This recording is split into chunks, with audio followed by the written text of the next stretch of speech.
Some disappearances feel like sudden storms, violent, loud, and impossible to ignore. Others arrive quietly, slipping into the night without witnesses, without evidence, without sound. In the spring of 1996, Margaret Lane, a 42-year-old nurse and single mother, vanished from her home in the quiet town of Cedarbrook, Oregon. What was left behind was unsettling.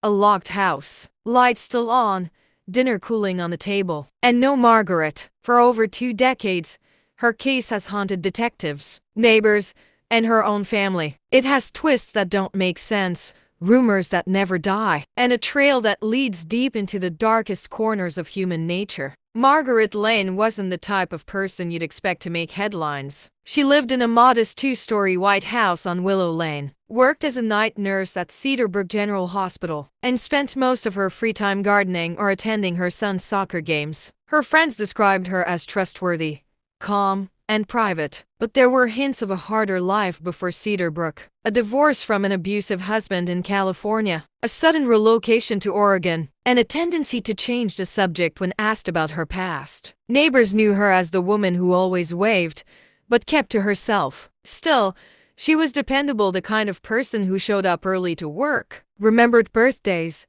and never broke a promise. Which is why, when she didn't show up for her shift on April 17th, 1996, her co-workers knew immediately that something was wrong. April 16th started like any other. Margaret worked her M to PM shift, stopped by the grocery store, and picked up her 15-year-old son, Aaron, from school. Aaron later told police they had dinner together at around 6:30 p.m. Margaret made roast chicken and mashed potatoes his favorite. After dinner, he went upstairs to study, while Margaret stayed in the kitchen, talking on the phone. He couldn't hear much, but he remembered her saying, "I'm not sure this is a good idea." At around 8:15 p.m., Aaron went downstairs to grab a snack. The phone call had ended, and Margaret was putting on her coat. She told him she was stepping out for a few minutes, and would be back before he went to bed. She never returned. When Aaron woke up the next morning, his mother still wasn't home. Her bed was untouched, her purse was on the kitchen counter, and her car was still in the driveway. He called his aunt, who then called the police. The responding officers found no signs of forced entry, no signs of a struggle. The only unusual detail, the back door was unlocked, something Margaret never did at night. A pot of tea sat on the stove, still half full. Later that day, a neighbor named Evelyn Price came forward. She claimed she saw Margaret the night before, walking down Willow Lane, toward the intersection with Pine Grove Road.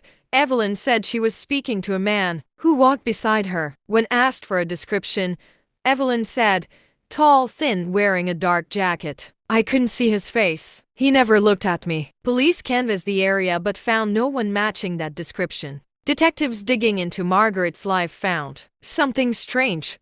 Phone records showing a series of calls to a number in Portland. The number belonged to a man named Richard Owens, a 50-year-old truck driver with a criminal history, including assault and stalking charges. When questioned, Owens claimed he'd met Margaret through mutual friends and that they had been casually dating. He said he hadn't seen her in over a month, but his cell phone records placed him in Cedarbrook the night she disappeared. Over the next week, search teams combed the woods surrounding Cedarbrook. Volunteers on horseback, police dogs, and helicopters scoured every inch. They found only 2 items: a single earring, which Aaron confirmed belonged to his mother, and a crumpled note with the words, "Don't trust him," scrawled in Margaret's handwriting. The note was found half buried in mud, near an abandoned logging road. As weeks passed with no arrests, the case took on a life of its own. Town gossip painted Owens as a violent man. Others whispered about a possible connection to Margaret's ex-husband, who had reportedly been living 2 states away at the time. There were also reports of a gray van seen idling near Willow Lane in the days before she vanished. The driver was never identified. One theory suggested Margaret might have staged her own disappearance to escape something. But why leave her son behind?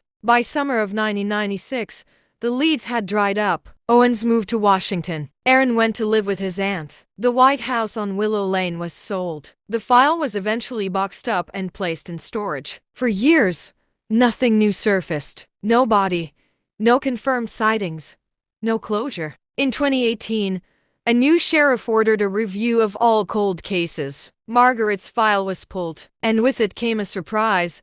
A small cardboard box that had been sealed for years. Inside was a wallet, Margaret's wallet, found in 1998 in a storage unit in Portland. Somehow, it had never been logged into evidence. In the wallet was a folded piece of paper with just 3 words.